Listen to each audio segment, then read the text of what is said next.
Thank you, everybody, for joining us today for this webinar.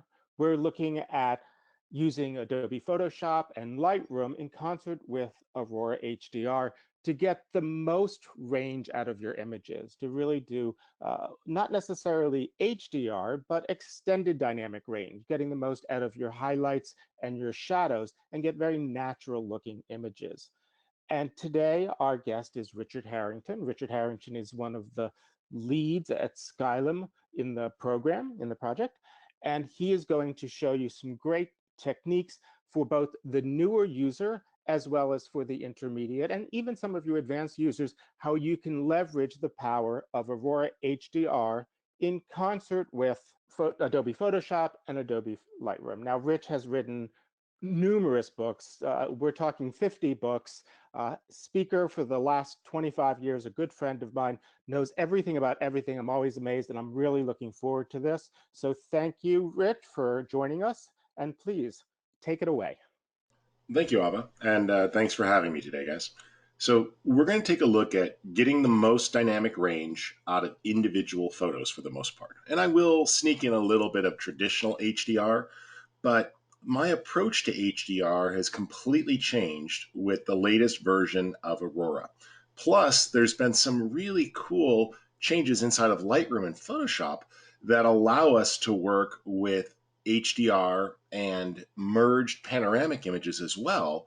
And these two programs work well together. My approach here is use the right tool for the job. So I don't care which tools you all use. What my goal here today is to show you how Aurora can help you out. So if you choose to organize your photos with Lightroom or Bridge or Luminar or folders on your hard drive, doesn't matter. Ultimately, it's all the same. I'm going to show you how at certain stages of my workflow, I like to hand things off to Aurora and allow the power of its artificial intelligence to really enhance the details. So let me take a simple example here. And these are some longer exposures that I captured on a beach. So it was a sunset, and I set the camera and I took some longer exposures. And in this case, I was doing some in camera long exposure on my Sony camera. And I did a couple of different tries to see how it would turn out. I really like this one. The thousandth of a second is totally not accurate. The Sony actually has a really cool in-camera app that allows it to do its own long exposure. And so you can sort of see there how it's stacked multiple raw files together in camera. And there's a little bit of motion blur there from all the different exposures on this one. So let's just go back to sort of this one here. And a lot of folks already do some basic HDR workflow. Essentially, they do this simple HDR workflow where they pull the highlights down and they lift the shadows up. And then, okay, well, that's kind of working, but, well, all right, I'm going to drag from top to bottom here, and I'm going to pull that exposure down just a little bit and further recover some details. Okay, and then we'll do that again, but this time lifting up the ground. And you sit here and fight and try to get this perfect blend.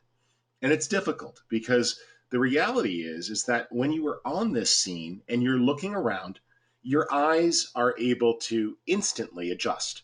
And so when you look at the sun, your eyes compensate and your brain knows what to do. And when you look over here at the sky, it's fine in the ground. You don't see these shadowy areas or this problem with dynamic range because, let's face it, your eyes and brain are a lot more expensive than even the highest camera available on the market. So what do we do about it? Well, fortunately now, when you're shooting RAW, that RAW file tends to be a 10, a 12, or even a 14-bit file. This means there is so much information inside of it compared to a traditional JPEG. So what I can do right from Lightroom or from Photoshop is I can hand this off. And what I like to do is transfer the actual RAW file. So when I encounter something with a tough dynamic range, I'll choose File, Plug in Extras, and I'll simply transfer this to Aurora HDR. Now, this workflow ignores everything you've done in Lightroom and passes off the original RAW file. And from the pop-up menu here, I've got some other options like remove noise, and chromatic aberration reduction is really useful if you're getting fringing You tend to see this on cheaper zoom lenses or areas with real high contrast, like a dark backlit subject with the sun behind him. I don't think I'm going to have a problem with this one, so I'll skip that step and just choose Create HDR. What Aurora is doing now is essentially acting as an alternative RAW developer. So I love what Adobe Camera Raw can do. I use it all the time for things, but there are times that I hit the limits of what shadow highlight recovery can do. So now you see it's detecting the scenes and it's improving the dynamic range and color. It's analyzing every part of this image separately. So it analyzed the foreground and the sun and the sky and basically masked out all of those people, all those different pieces, developed them independently, and then reblend them back into a new file. And very quickly, it found every good bit of exposure in there and evened out my exposure. Now, just because it's this way doesn't mean it needs to stay this way, but I don't want to get into a ton of sliders here, so I'm going to show you a real simple one. It's called Smart Tone. And basically, this is the ability to adjust exposure without changing color. I usually touch that first, and then I just go after the global exposure and dial in what I like. In this case, looks great, and I'm not going to do anything else in here. I could just click apply, and it immediately transfers back to Lightroom as a high quality 16-bit TIFF file. And that file is ready to print, ready to export, or you can continue to do what you expect to do in Lightroom. So this is what Lightroom made, and this is what Aurora made. So at this point, if there's anything that I wanted to do inside of Lightroom, I'm free to do it. I can come down here, for example, and take advantage of sharpening. Let's hold down the Option key or the Alt key and adjust the mask there, because what I want to sharpen is the edges of the sand and the clouds. In this case, I'm introducing noise, but if I throttle that mask back to just the edges, now I get the detail that I want safely. And I like that. If I decide I do want to do something here, I still can. Like I can grab my adjustable gradient tool and just put a little gradient here ramped from the top, like such. And I'm just going to pull that down ever so slightly. And then using my masking tools here, I can just adjust a color and say, all right, I did that. That's fine. What I want to do is ignore this area. There we go. And I can throttle that in and set it where I want it to be. So simple enough, or just the luminance value there, for example. And we could take a look at that mask and just adjust this. And I like it. So at this point, that image is done. And this is what I was able to get with Lightroom. This was I was able to get with Aurora plus Lightroom. And the colors are beautiful, they're realistic, and I would challenge, and I hear this all the time of people who complain about HDR. Oh, that looks awful. Oh, HDR is cheating. HDR is simply a better version of shadows and highlights. And in this case, we didn't even do real HDR. Instead, we took advantage of extended dynamic range and let the Quantum HDR engine go into the raw file and find every single good bit that was in there. Because if we went to this original file, I would have been able to develop it with exposure and go, okay, right about there. Oh, yeah, the ground looks pretty good. But, oh, I need to get to about here, and then the sky looks good. And you would be playing with all these different exposures. Well, the reality is, Aurora can do all that for you and finds the best bit inside of the single raw file. So that's the short version. Now we're going to explore a lot of different workflows. But Abba, are there any questions, or is there anything you'd like to add to this? Because my goal here, and this was a long exposure, was to be able to evenly develop the scene. It was a sunset, and the challenge was if I exposed for the sky, the ground just became a piece of mud. So I had to kind of go for what I call the ugly middle, and knew that fixing it in post would be a piece of cake.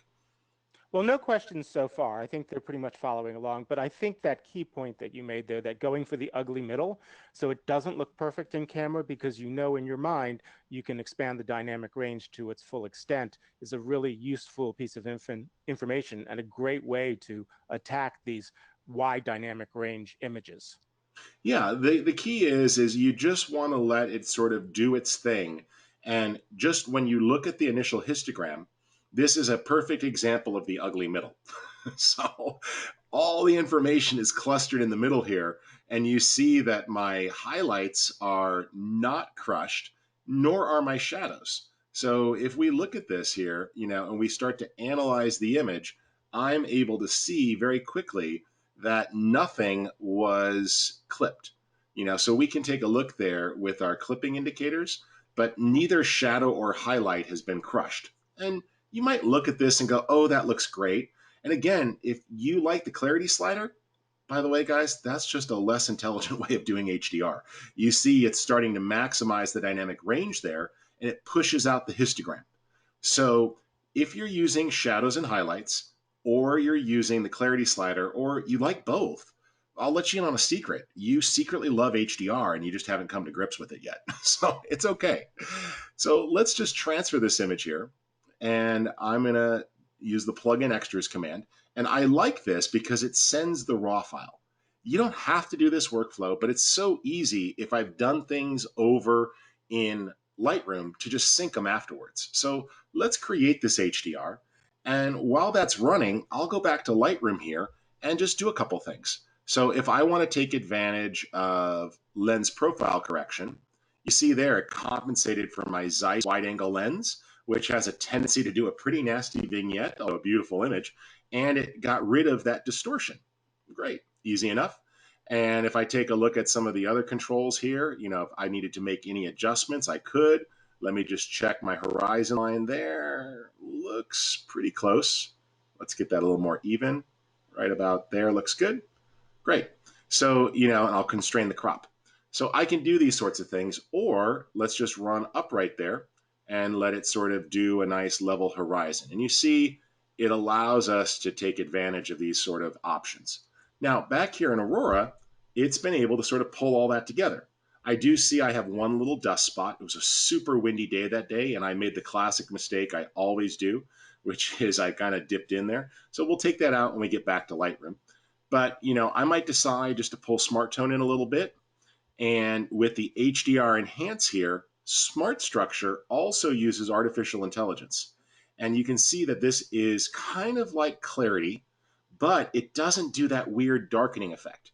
So I could pull this in, and that works really nicely. And let me just pull Smart Tone down just a little. It doesn't need to be too much there. All right, I like that. And I click Return, and it's going to send it back to Lightroom. Now, once it goes to Lightroom, I can take advantage of any of those things I did to the Lightroom image. So that's going to return it back.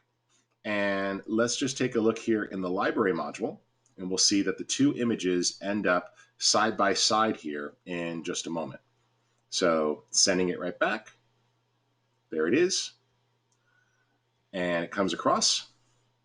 And what I can do now is with those two images clicked, I can choose sync.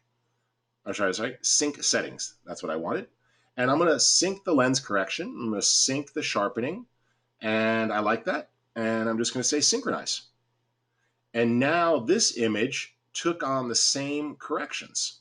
Now let me go ahead back here for a second and actually sync one more thing.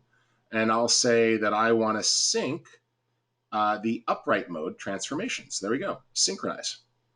And so it was able to take that transformation and what we did with upright and apply it. And while I'm here, if I decide for any reason that I need to do any further touch up, no big deal. I can easily do that. So if I want to just remove this spot, this little piece of dust, I'll click and it's gone. There's one little more. Sometimes HDR has a tendency to emphasize dust spots or when you push that, but now it's there. And as you can see, we were able to quickly remove a ton of stuff from the image very quickly and get the type of change that I want. Now, in this case, when I handed off the raw file, the Sony file has more information under the crop. So if I wanted to synchronize the crop as well, I could. But when you hand off the DNG file, Aurora ignores the in-camera crop, which is also nice because sometimes there's some extra details in there that you might want. But notice how everything else is being applied, and that's easy. And you can go in and sync the lens correction if you need it. In this case, I'm just going to turn that off. But if I need to, I can go back in and find my lens and my camera combination, and there we go. I was able to locate it and do the fix. So nice, quick, and simple, and you're taking advantage of the strength of both applications. All right, That, let's move on that's to a great, Rich. couple of other types of examples. But for now, I'm going to switch over to Photoshop to show you the workflow there. So if we're working with Photoshop, no big deal, piece of cake. Let's just open up one of these images, and I'm going to show you the Smart Object workflow, which is the best way to keep as much detail as possible as you're working. So let's say I'm working with some single images here, and I'll bring this one in. And it's a file with a lot of texture. So I like this, and it was a big old iguana sitting on a tree down in Costa Rica. And I'm looking at the raw file here, and I can decide to do whatever it is that I want. All right, I dial in my exposure. Remember, this histogram is interactive, so you can start to pull and do things. But the reality is I should really sort of cluster this information towards the middle. So in post here, I'm just clustering the details and creating my own, what I would call the ugly middle, pushing the histogram towards the center, piling up the image data in the middle. And basically what that did was recover shadows and highlights. And that's great. I'll click down here and say that I want it to create a 16-bit file, and I prefer Adobe RGB, but you can also work in ProPhoto or sRGB if you want. My just preference is Adobe RGB. The key here is make sure Open in Photoshop as Smart Objects is selected. And now you open the object. What you get is a high quality Photoshop document where this file is still a raw file. So if I double click on that, it actually goes back into Camera Raw. So you see that the raw file is embedded in the layer. Now I can invoke Aurora. And so I'm just going to choose that. And it's going to read all the data inside that layer. So it's not reading the full raw file, but it is getting a ton of extra information from Photoshop. And I'll choose Create HDR. Now what it's going to do is analyze the image, find the subject, latch into the details. This was shot on an OMD, and the image is probably 5 years old, so it was like the first generation OMD file. Looks good, but I want to bring up my looks. And you'll notice that there are a collection of options here. So these are organized by different categories. I'm going to go with something just a little more dramatic here. And I see a bunch of options open up. And with one click, I can start to see these different choices. And if you find something you like, you can use it. These are a little bit more over the top because I went with dramatic. Now let's go to something more natural like landscape. And you see we've just got some great options here like realistic or enhanced. And that looks pretty good. But all of these with one slider can be dialed in to the intensity that you want. And I like that sort of in the middle. So I'm going to click apply. And what it does is sends the results back to Photoshop. And the HDR image is now handed back into that 16-bit file. So it's able to pull out more dynamic range, and you'll see quite a bit more information. So if we toggle this here, you'll notice that the HDR image really brought out color and depth. And again, no halos, no glows, none of the telltale overprocessed colors of HDR that were stereotypical of early HDR applications and bad use by the user. As you see here, total flexibility. And if I decide I want to, I can still go inside of here and modify the raw file and make my tweaks. Or if I'm working with this, I can continue afterwards and take advantage of other filters. Like if I want to run an unsharp mask here, let's just head on over and take a look at some of the key details. I'll just pull out for a second. There we go. And we'll go in on the nose. There we go. Take a look at 100% and dial in. There we go. Little less. There we go. And a small little bit of extra sharpening. and I'm good to go. If I ever need to, this Aurora HDR is still there and I'm able to work with it. So a lot of flexibility here on the image and just really unlocked depth and detail for that single image workflow. So now I'm going to switch back to Lightroom for a moment and show you how Lightroom in Photoshop can actually work with a third-party filter together to give you this cool, non-destructive workflow. Abba, any questions so far before we take a look at another example? No, I think we're going solid there. I really liked your early one, correcting the lens, the either the sensor dust or Yeah, dirt on the lens with Lightroom, yet leveraging the power of Aurora. And I think that's a great mix of the two applications. yeah, absolutely. And here's another example where this is a scene that would scream traditionally for HDR, right? So, Abba, have you ever been here? It's actually not too far from where you live. That's the bridge in Virginia, right? Yep, Natural The Bridge, natural one bridge. of the seven natural wonders of the world at one point, or at least the North American natural wonders of the world. And notice, like right there is the perfect exposure for the sky, right? And right about here, the rock's looking okay.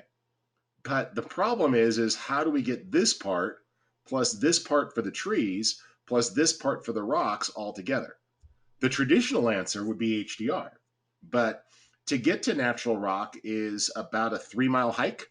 And one may not have one's tripod after hiking 3 miles through the woods on a hot August humid day in Virginia. Just saying, sometimes laziness wins. So, sure, we can recover the highlights and lift the shadows and try to get this somewhere in there and then take our adjustment brush and start painting in separate adjustments for separate areas, right? And that's not to say that we couldn't get there through a series of masks and painting in Lightroom, but it's going to take you a good 2, 3 minutes, even if you exactly know what you're doing. I just prefer this, which is hey, go ahead and analyze every little bit for me and find the good bits. So I transfer that to Aurora, hand off that raw file, and in this case, I am going to remove chromatic aberration. This is the type of example where these hard, dark edges against a super bright sky and these tiny little details of the tree branches are going to cause a problem. So this was shot with a A7R Mark II, a nice high resolution camera, and I should have been, I believe, handheld on this shot. And while I did do some shots and I braced and I shot brackets, this is incredible because what used to take multiple brackets of HDR can now be done with a single raw file. That's not to say that there's still not a place for shooting bracketed, but if your camera shoots a 12-bit or a 14-bit raw file, the need for bracketing is almost obsolete when you let Aurora do its thing. It's able to find so much. And by doing this with a single raw file, I remove the problem of people walking through the scenes or the need to do image alignment. And look at that.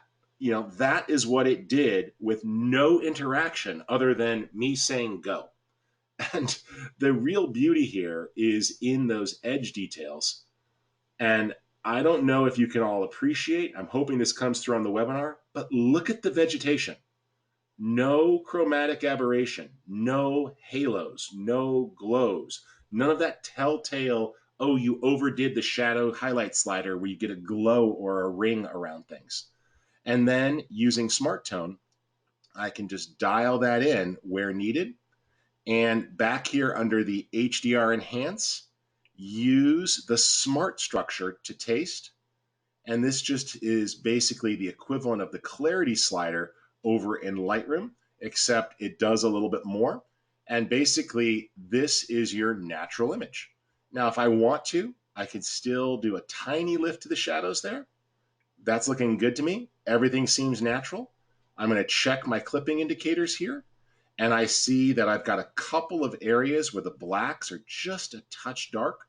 Now, a little bit of pure black is okay, but I'm going to lift that up ever so slightly, right about there, and click apply.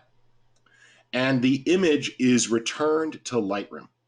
And that's the whole idea here. Like, it really is not that hard to let the thing do its magic. And once it comes back, if I decide I want to do any further work in Lightroom, I absolutely could. Now, we do have HSL adjustments in Aurora, But I know a lot of folks love the HSL tools in Lightroom. I have to admit, they've got a really cool feature called the on image tool. So if you want to do just a little bit more tweaking, my suggestion is come down here to HSL and I'll go to all. Now with this on image tool, I can click on the sky and just dial in the color of the sky that I want by shifting that. And you see, I push that really far, but we can change the color of the sky. And I'm just going to roll that slightly. And maybe I want to make the sky ever so more saturated.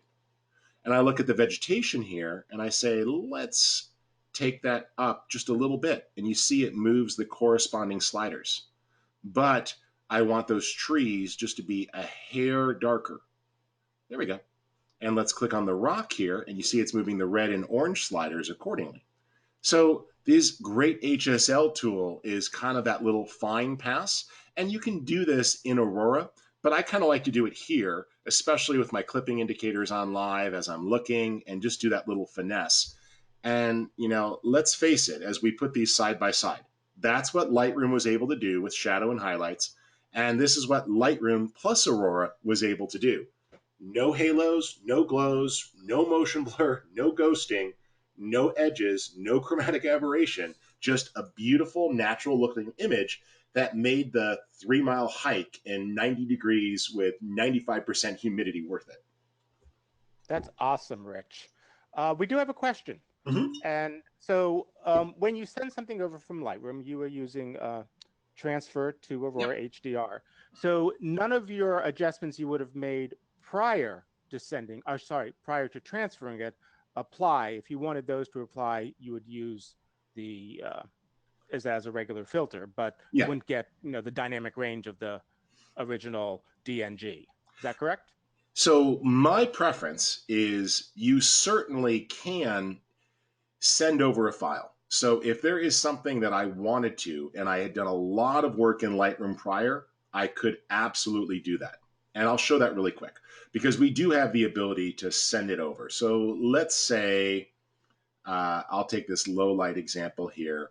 And let's just take this one right here. This is a bracketed shot, but let's just say it wasn't for a moment.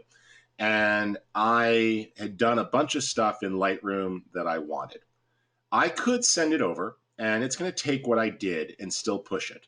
The challenge here is that Aurora does better when you send it over clean with not all of this stuff. Because when you run extended dynamic range and it encounters the extra noise in the processing, then it's not going to use that data. But here's the idea. You can do it one way or both ways. So let's just say I had done this and, it was where I wanted it to be. I can choose photo, edit in, and then it works like every other Lightroom plugin in that you can just choose it and it gives you the ability to say, hey, take what I did with the Lightroom adjustments. And I would strongly suggest a TIFF file and either Adobe RGB or sRGB. Adobe RGB tends to work best. 16 bits, etc., no compression.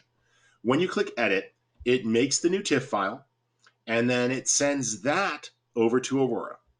And it's going to use that TIFF file and do the same process in Aurora to try to pull out the most dynamic range. The challenge here is that you're giving it less information to work with. The raw file has more exposure and highlights and shadow information than the TIFF file. So you're not going to get as good of results. Now, did I get better results? Yeah, I think so. It definitely still was able to lift more and pulled out the dynamic range. And I could say I really like that, but let's just tone down the vibrance. It's a little over the top. And I'll click apply. And it sends it back. And that's fine. What it just did now is it returned it to Lightroom, and there it is, and it's fine. But my argument would be you would get better results this way. Simply take the file you modified here and, let me just make sure I'm on the right file. I think that's the raw file. Where is that? We'll call that the raw file. And if I send that over and transfer it, it actually goes faster because it doesn't have to first make a TIFF file. So transferring the raw file is a faster handoff You see it went right to it, and I can create the HDR and do everything that I want and then send it back. And then I would simply sync the file using the sync settings option and tell it to reapply anything that I had done in Lightroom that I wanted. Now, you don't have to do this. You could still work with the file. But as you see here, it's able to recover so much more of the highlights in the glass, and it was able to pull out more information from the raw file. So I really like how it found some of those details there. There we go. This is a very fantastical scene. So let me just, that looks pretty good. Let me just tone down the vibrance slightly. Oh, and we have this cool color contrast one. I like this better than vibrance or saturation. Color contrast puts blacks into the less saturated areas. So instead of getting an oversaturated look, you just get richer, deeper colors. So that's a cool tool inside of Aurora called color contrast. So my two favorites are smart tone and color contrast. Do that, and then just go back to your library view and select the two images, and you can do sync settings at that point and apply anything that you had done that you want to keep to the new file that you made with Aurora. But hey, it's a workflow. That's why we give you both. Under the edit in, you can just send it, or you can use the file plugin extras to transfer the raw file and get more. Okay?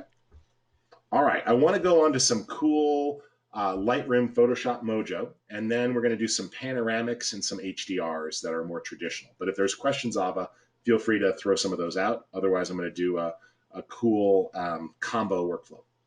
Perfect. We'll let you roll, and if there's any questions, I'll probably hold off till the end unless they're mission critical. All right, cool. So let's say I was working and I had a file that wasn't exactly what I wanted. I'm working in Lightroom and it's just a tough exposure. This happens sometimes, and we have a challenge getting the most dynamic range out of a scene. So in this case, I like it, but it's not exactly right. And what I can do here is actually hand this off to Photoshop from Lightroom. The reason why I do this is I like to say, oh, do the handoff. So let me just, quickly do some fixes here in Lightroom.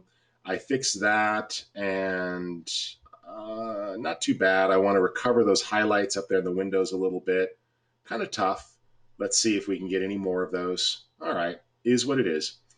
And then I was using my lens correction here to fix the profile and a little bit of the upright adjustment here just to help sort of fix my leading lines and get a straight horizon. Great. I like it. It's working. I'm ready to hand off. Now I can say photo, edit in, and buried at the bottom here, as if Adobe didn't want you to find it, is the open as smart object in Photoshop. This hands off the raw file from Lightroom to Photoshop with everything you did in Lightroom intact, which is really cool. So now Photoshop is going to open up that file and be able to use it. There it is. And if I double click on this, you'll see that the raw file is still inside. So if I needed to make any tweaks, I could. If I wanted to do that whole thing we talked about earlier of pushing things towards the ugly middle, I could do that. And I do that as a step before I hand it off to Aurora. Now, we've got this here. Maybe I want to use the spot healing brush. You notice, oh, I can't spot heal on this. Well, I can make a new layer and set this to sample all layers. And now we can use the spot healing brush in Photoshop to take that guy out. And you see with the sample all layers option, it's going to be pretty smart and analyze the surrounding pixels. So let's just go in here and take that chair out. And if you wanted to be more precise, you could actually use the clone and stamp option, but we're just taking this with the quick down and dirty option of the spot healing brush. But again, you can use clone and stamp in Photoshop if you wanted to be more precise. But let's remove the guy reading the newspaper and take him out. There we go. And what I'm using is the content aware match and hoping that Photoshop can find the right pixels. If it doesn't, we can absolutely do clone and stamp which if you do clone and stamp, you see it also has a sample all layers option.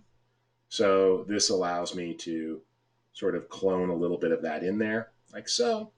And we're going to call that good, especially because when you view the picture at this size, you're never going to see it. There is such a thing of over obsessing. Like most people don't look at your photograph like this. If they do, they're not whose opinion really matters. So you don't need to overdo it.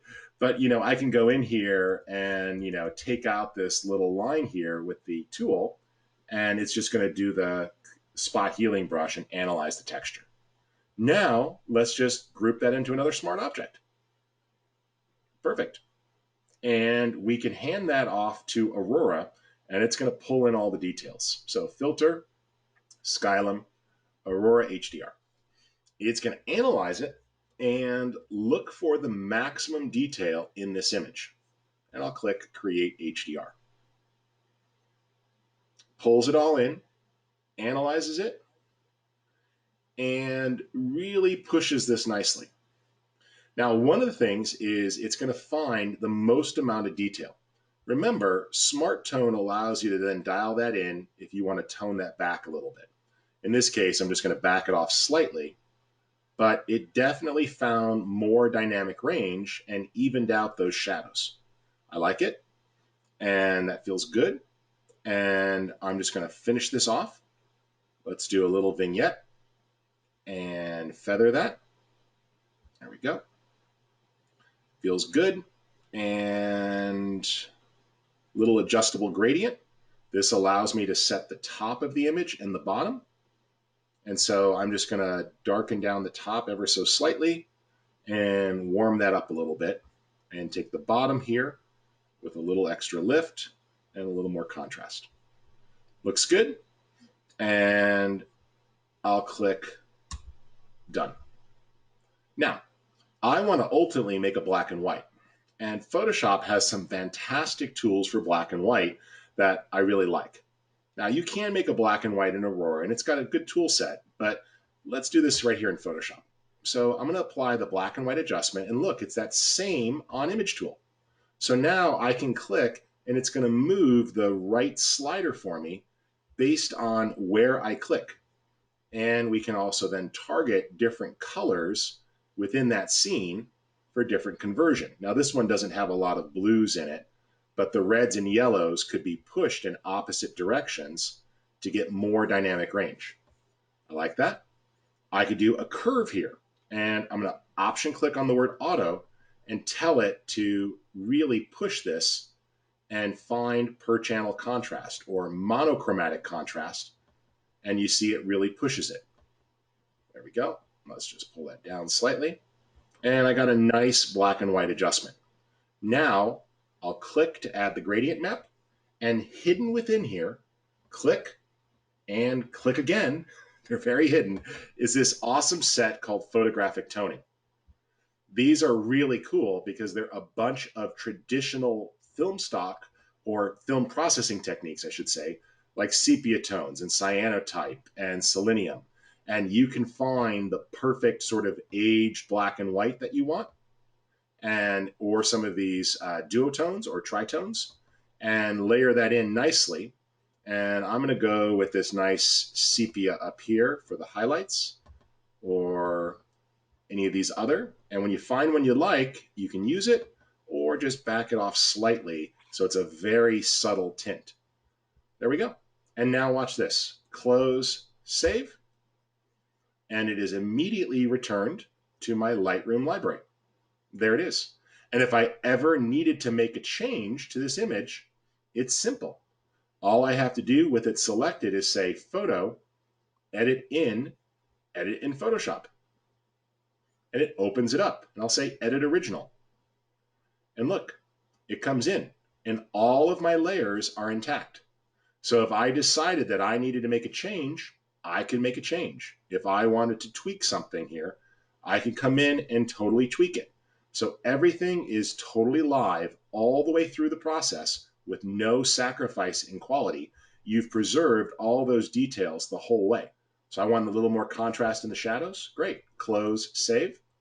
When I get back to Lightroom, it's going to hand that off and update with that change. So a beautiful round trip workflow that keeps everything live, but lets you take advantage of the best options in each tool. All right, I want to move on to some panoramics, which are one of my favorite, and show you how a Lightroom panel can be then enhanced using Aurora. Abba, any questions or any feedback so far? No, everything's great. People do want to know if it's being recorded because you're covering so much great information. And yes, it is being recorded and it should be posted to our YouTube channel in just a few days. Great. So here I've got some panos that I shot on my drone when I was in Las Vegas.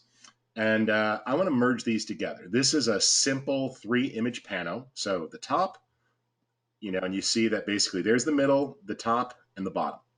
So the drone does an auto pan. And on a drone, it's kind of hard to get the right exposure because, you're looking at a remote image from far away.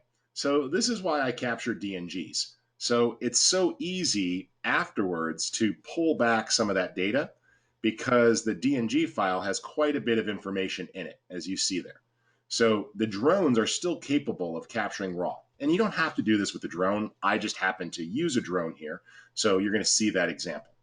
So what we do is we select all the images and then say photo, photo merge, and you just tell it that you want to merge those using a panorama. So photo merge panorama. It's going to take them and hand them off. Now, there's 3 different methods here in this merge dialog. Photoshop has more methods, but this is the one that you see with Adobe Camera Raw. Spherical would be if we shot a 360. In this case, we did not.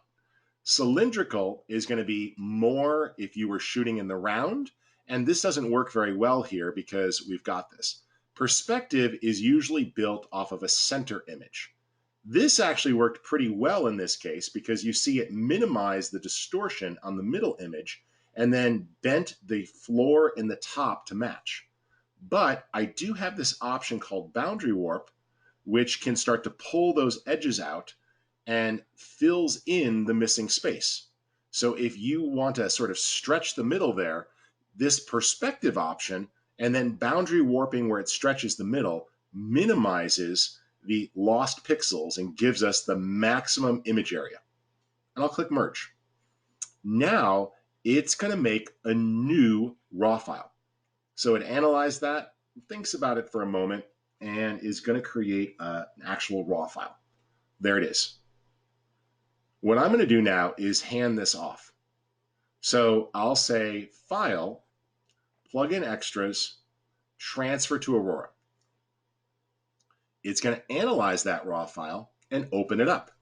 And you'll notice that the DNG was able to hand off the boundary warp version where it has the stretched pixels. So that raw file is correctly handing off to Aurora. Now let's give it a quick analysis here, make sure everything opens okay.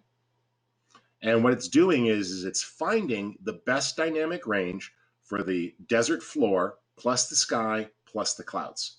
It takes a little bit longer here because of that distortion that's applied, but it's analyzing the scene and looking for objects. And now it's going to go ahead and enhance the color and put all the pieces back together and try to minimize any halos or glows that would be typical in a scene like this where you have such a huge range of exposure information. All right, and now it should hand it off. Looks good. I can come in and just utilize a nice simple collection here. So I'm going to choose Enhanced Landscape or Better Sunrise. And you see there's all these nice options here. Better Skies. Nice and simple, realistic. So it's up to you, and you can dial in what you want, or I can just go all the way back here and just take this back to pretty simple. And I'm just going to remove the color and the HDR enhance, take off the LUT and the image radiance here, and just keep it pretty simple. Let's go ahead and pull that in. And you see there that the little glow on the mountain was actually there. It was tied. We were shooting morning sunrise. But I'm going to recover that a little bit to minimize it. Right about there. Just dial that in, a little smart tone. Looks good. Click apply, and it hands it back. And let's talk about this for a moment. This much detail was pulled out of a little tiny DJI Air, the little tiny drone, the $800 drone flying above the desert. So Lightroom was able to stitch it together, and then Aurora was able to find more detail. So it's great that all of that information was in there, and we can quickly dial in what it is we want to get the enhanced image. So very flexible and very easy to bring back that detail. And of course, if you need to, you have all the tools in there that you're used to. So if I wanted to remove something here, like this little glop up top, there we go. I could pull that out. There we go. And it's gone. So nice and simple. And you still have all that flexibility to use the Lightroom tools that you want if there's an area you want to clone or heal, and it pulls it out. So that's the idea of merging. And as you can see, it makes it pretty simple to do so. So this works in a variety of conditions. All you do is select your images and tell it that you want to merge them. Let it make the panorama, and it's going to pull it together. And you might have noticed that there was an option in there called HDR panorama. So you can use those if you want. Analyze there. Perfect. Let's take advantage of boundary warp to remove that scalloped edge. There we go. And you see it stretches the edges to fill it in. I'll click merge, and a new DNG file is created. Now what I can do is hand that off. Oops, excuse me. And it's going to take it and send it over. There's the file. And I've got my DNG merge. And let's just hand it off. File, plug in extras, transfer to Aurora, and it will pull in all that detail. There we go. Not sure why the preview screen went weird there, but let's hope it hands it off correctly. Otherwise, I'll do a relaunch later and make sure it gets fixed. But I think it's going to pull it in. I think that was just a preview issue. There we go. Now, while that's running, I want to talk about one other thing, and that is portraits. A lot of folks think of HDR or extended dynamic range as a tool just for landscape people, but it's not. A lot of times, if we're working with a portrait, we can have tough lighting conditions because of environmental lighting. Oh, by the way, that's what it did do to the landscape image. So from there to there, with nothing applied other than the artificial intelligence. I think that's pretty solid. And if I wanted to make any changes, I could. Let's just do that adjustable gradient. Set the middle there, like so. And we'll do the classic where we say, hey, dip the exposure at the top and cool the skies. And at the bottom, lift the exposure with a little bit of contrast and put some warmth in it. Great. A little less color in the foreground.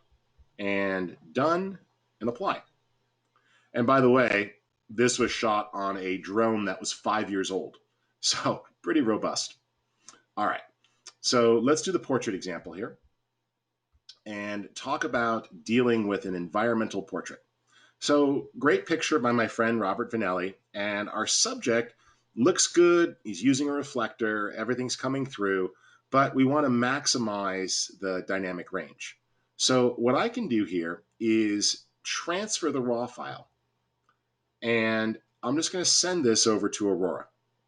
It's going to take the raw file, open it up, and attempt to find the maximum dynamic range.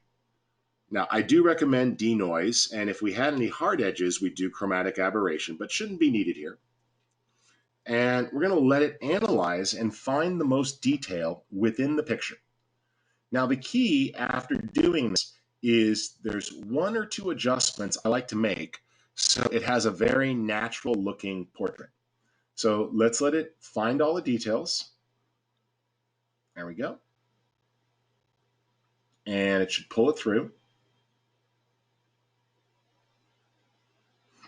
And what we're going to do is under our filters, just work with the structure a little bit. So it was able to find a lot more detail there, but there's a little too much HDR look. Now, not a lot, still pretty natural, but what we'll take a look here is in the microstructure. And I'm going to actually pull that down. So this is what brings out that sort of little tiny detail. And if you're going for a sporty, gritty look, you would go there, but a little bit of negative microstructure with some gentle softness is going to totally solve that look of, oh, the HDR was too strong. And so now it just softened that and got rid of that little HDR edge that I didn't want. And then a little adjustment to Smart Tone lets us dial in the change that we want.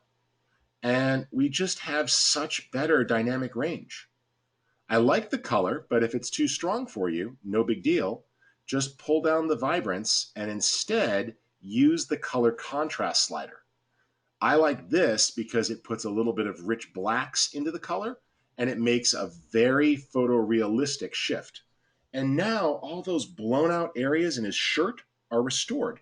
The texture of the jacket reads. There's no noise, there's no glows, there's no halos, there's none of that over the top HDR stuff caused by people over processing. And it hands it back, and now every single detail from the bright white in the shirt to everything else is handled. Look at that beautiful histogram, perfectly handled with all the details. So instead of everything being clumped up like you see in the histogram there, now we've got this nice natural histogram with all the details brought back.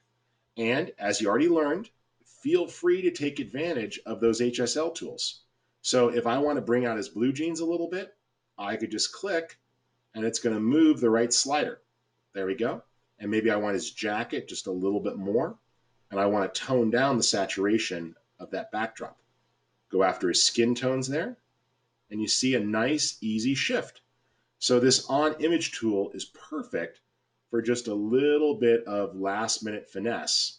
So you can dial in what it is you're trying to go for with that small change. There we go. And just so much great detail. And if you want, all the telltale things you're used to, like your vignettes and everything else, can still be applied over there in Lightroom if that's where you prefer to do them. There we go. And now we're able to bring that subject out without it looking over-processed, but still having great dynamic range for the scene. Now, I'm going to do this one more, but I know, Abba, you do a lot of portraits, and I'm assuming that this has helped you out in some tough lighting conditions. Oh, absolutely. I have found it's actually saved a lot of my images, especially, I have some where they're the muddy middle, but even a little underexposed. Yeah, And it was able to not only properly expose it, but I didn't get all that noise that I'm used to getting. And it's really saved me a lot of times when I haven't had a perfect exposure. yeah. And this is one of those things here where this is a really bright, airy look. We're not going to recover that backdrop there. I mean, it's blown out on purpose. This was shot overexposed for that really bright, blown out, high key type look. But I can still maximize the dynamic range of the rest of the image.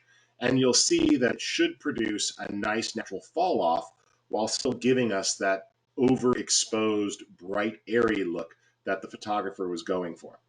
So we'll let that run through really quick, and then we'll just punch in and use the microstructure plus the color detail and the smart toning to finesse it. But those are really the only things. And remember, we can actually save that as a look, so it's a one-click preset in the future.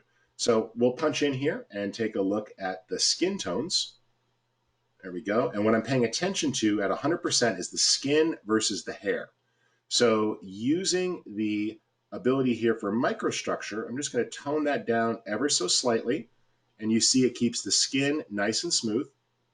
I tend to pull the vibrance down just a little bit, but counter that back with color contrast. And it's a nicer type of thing. And normally what I do is actually line these two up. So I pull this one down and this one up to meet it. And it produces a very nice but subtle change in the color, so it keeps things a little bit easier. So the colors aren't oversaturated, but they're still rich and deep. I like that. And actually want to emphasize this glow a little bit. So I'm going to bring up the image radiance ever so slightly. And you see it's this nice soft light. and we can play with the shadows and the vividness of that radiance. So I could just bring in a little bit of extra lighting. Looks good. Let's punch it out here. Really like that. Before, after. Look, we actually have trees again, but it still has that nice, bright, airy look. Look at how her blue jeans are coming through. So much texture, great there on the clothing, but everything else is still natural. And I'm really happy with this. Under the polarizing filter, if I want, I can cut down on glare a little more, and it feels pretty good. I'll click apply, and it sends it back. And we're now able to just finish this out in Lightroom with any other tweaks or changes that we want. But we were able to still get that nice overexposed, bright, and airy look, but not have to lose all the details. And so we were able to bring that back. And you're able to do whatever you want here very simply. So if you want to take advantage of the sharpening, take advantage of the sharpening. I tend to just hold down the Option key so I can adjust that mask. There we go. And dial in the edges and then set the sharpening. If you want to do any perspective correction or apply your vignette, feel free. In this case, I can go with a white vignette and a heavy feather value.